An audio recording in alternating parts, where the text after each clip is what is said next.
இந்த ஷூபில் பறவை கிழக்கு ஆப்பிரிக்காவில் உள்ள ஈரநில பகுதிகளில் வாழ்கிறது. சுமார் 5 அடி உயரம் இருக்கும். எடை 7 கிலோ வரை இருக்கும். இது நல்லாவே பறக்கக்கூடிய பறவை. மனிதர்களிடம் ரொம்பவே நண்பனாக பழகும் தன்மை கொண்டது. சரியான கவனிப்போட வளர்த்தால் கிட்டத்தட்ட 35 வருடம் வரை உயிர் வாழும்.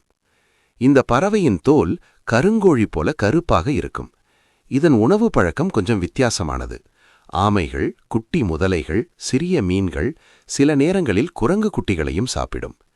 மனிதர்களிடம் நெருக்கமாக பழகுவதால் இந்த ஷூபில் பறவையை 82,000 முதல் 85,000 ரூபாய் வரை வாங்கி வளர்க்கிறார்கள் என்று சொல்லப்படுகிறது. இதை கேட்டால் சிலர் இதெல்லாம் முட்டாள் பறவைன்னு சொல்றாங்க. ஆனா உண்மை என்னன்னா, இந்த பறவை டைனோசர் காலத்திலிருந்தே வாழ்ந்து வருது. டைனோசர் காலத்திலிருந்து இன்று வரை உயிரோட இருக்கிறதுனா அது கண்டிப்பா புத்திசாலியான உயிரினமா தான் இருக்கும்.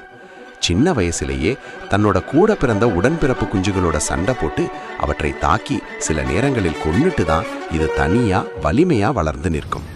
பறவைகளுக்குள்ளேயே ஒத்தையா நின்னு போராடி வாழும் இந்த குணம்தான் இதனை இத்தனை ஆண்டுகளா உயிரோட இருக்க வைத்திருக்கு.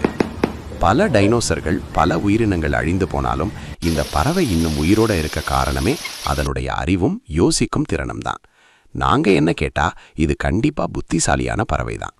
இதுக்கு நீங்க வேற கருத்து இருந்தா கமெண்ட்ல சொல்லுங்க. அதை நான் படிச்சு பார்க்குறேன்.